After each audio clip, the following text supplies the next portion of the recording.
started, we would like to introduce our member. First one is Risa Mega U. Hello, my name is Risa Mega U. I'm still Debby Eka L. And then I am Ilham Satria K. So, what educational practices shackle students' freedom in learning by looking at the national education journey before independence and after independence? Okay. For anyone, have you ever pointed by a gun while going to school? No. Well, back then when we were still being colonized, it happened. Because going to school is like going into the war zone. And then the access to the school is not for everyone like today. It's not accessible. Because only the children who their parents have positions in politics or maybe a position of power can be taught at school. And also, the curriculum still follow Holland curriculum. According to Tilahar 1995, in his point of view, there are 5 things that shackle the education. The first one is dualisme, which is garis pemisah antara sistem golongan Eropa dan pribumi.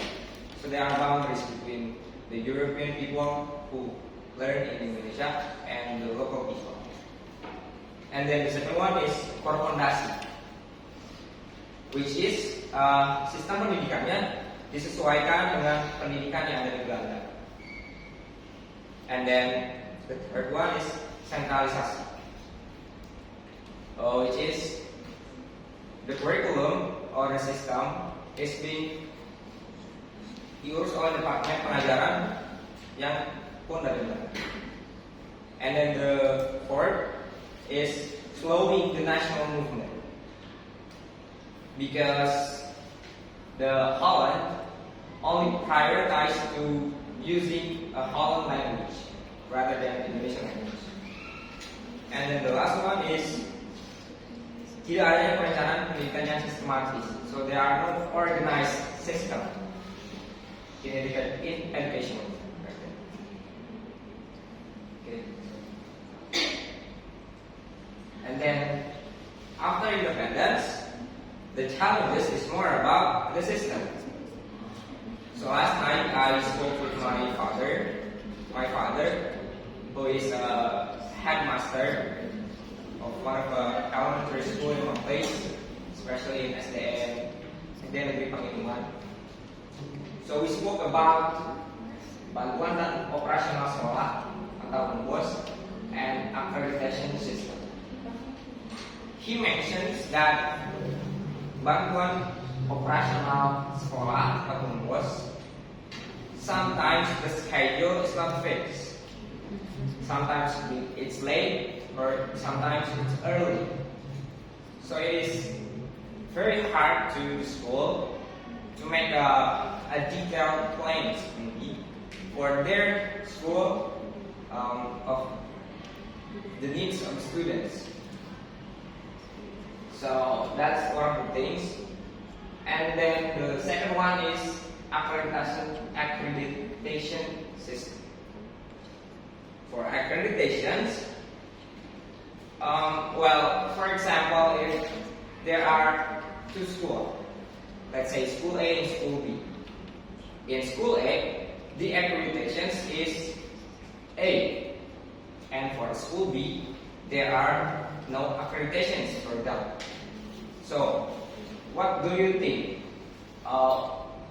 The parents want their children school at the school A or the school B? School A. School A. Okay. Well, it is because the accreditations, right? Yeah. But for school B, well, the students is more or less, or maybe even there are no students there. So that is one of the problems too after the independence.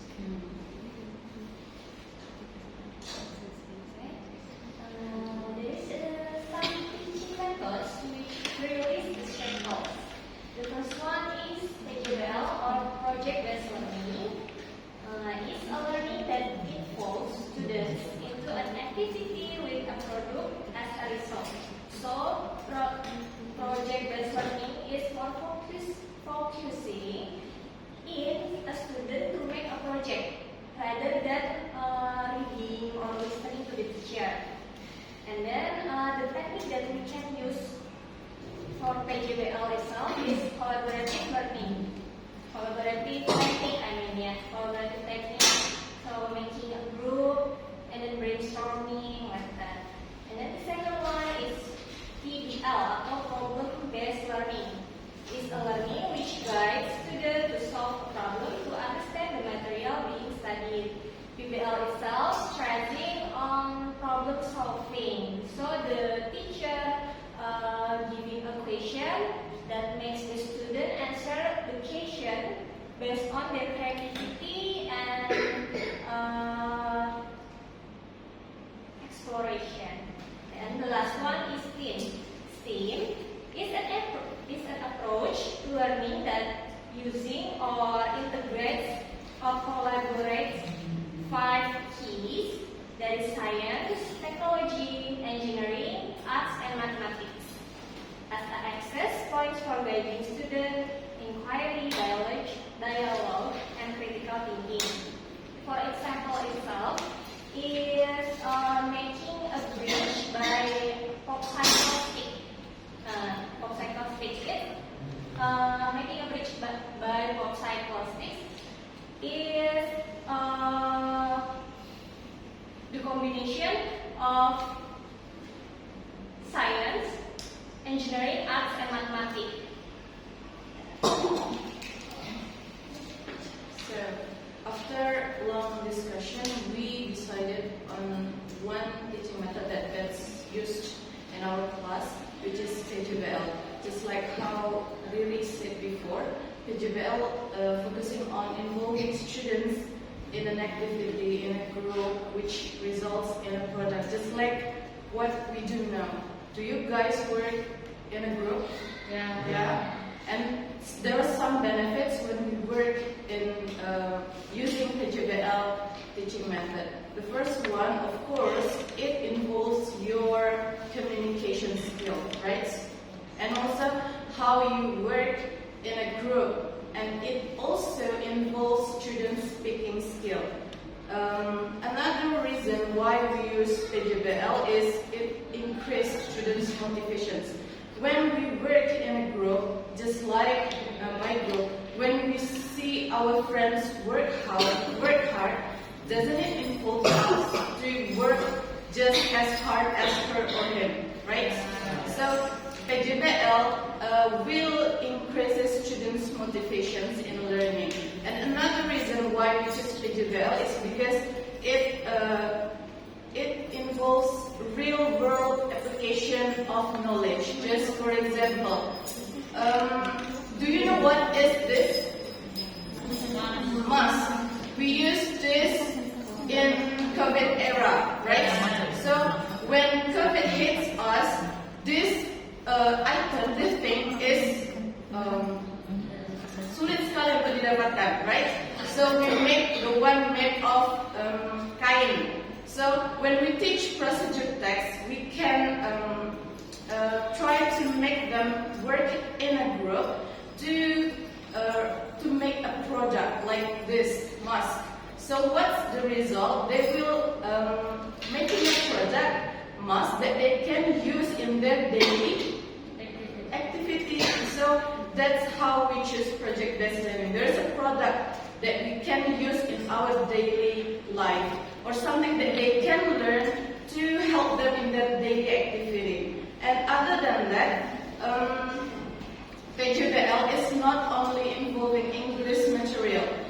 If you make mask, itu bagian dari prakarya bukan? Yeah. Dalam membuat masker, kalian measure kainnya kan? So there is mathematics there. So that's why we think PJBL is the best teaching method. I think that's all. Is there any question? Okay. Take a look at the first one. Well, it's actually a question for, have you ever pointed at point? No. The first question. What educational practices shackle students' freedom in learning? By looking at the national education journey before independence and after independence. Okay, take a look at the before one, before independence. What issues did you address? Before independence, only accessible for some groups, obstructed by war. The curriculum is still follow colon curriculum. Okay, you mentioned, you explained it in detail. The second one is the after independence, bantuan operasional sekolah and accreditation system. Okay, these two issues, did you address these issues for the learning process, or to the learners, or for the stakeholders, the school itself? Maybe it's for, well, it's for actually for both of them, because yeah, for the students, take a look at this example when we talk about accreditation system. So the government wants to accredit the school, let's say in 2 weeks maybe, the first semester. So they inform the school, they inform the headmaster and the staff of the teacher. So in those 2 weeks, the teacher will prepare well enough for that accreditation system. But in the other case, the students is like the abandonment. So for students, they don't have or they don't receive the proper material because the teacher is preparing the accreditation, and well, actually the accreditation system itself, it's like, sorry, how would I say this? It's like formalitas. Because in the real life, in the real case, the accreditation system may be A. In the, especially in my place, Gelombang, karena seperti bapak saya bilang di telepon juga, akreditasinya mungkin A, tapi kenyataan di lapangannya tidak jauh berbeda ketika akreditasinya seperti pada saat B yang dulu. Jadi akreditasi itu hanya formalitas saja untuk meningkatkan bahwa sekolah ini memang akreditasinya sudah A.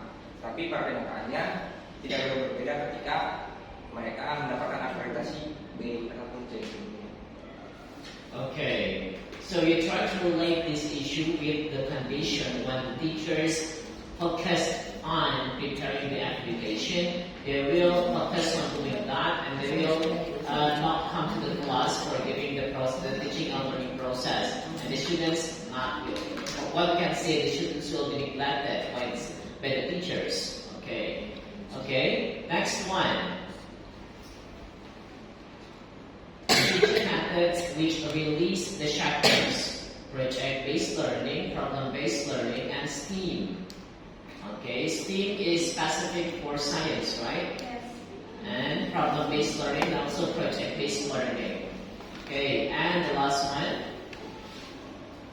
project-based learning. You offer project-based learning. So, in your personal understanding, does project-based learning always produce a product?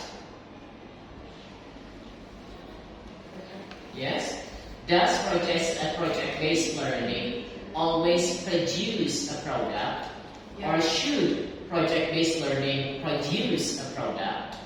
Based on my experience, it always produces a product.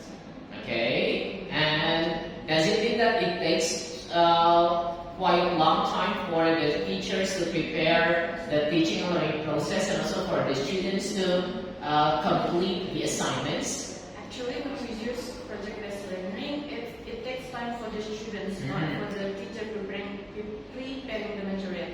It takes time for the students finishing their project. So it's not. I think it's not for focusing on the teacher, but it's focusing on the student's activity. Okay, so project-based learning should produce a product. Based on my experience. Okay. All right. Thank you. Thank you, everyone.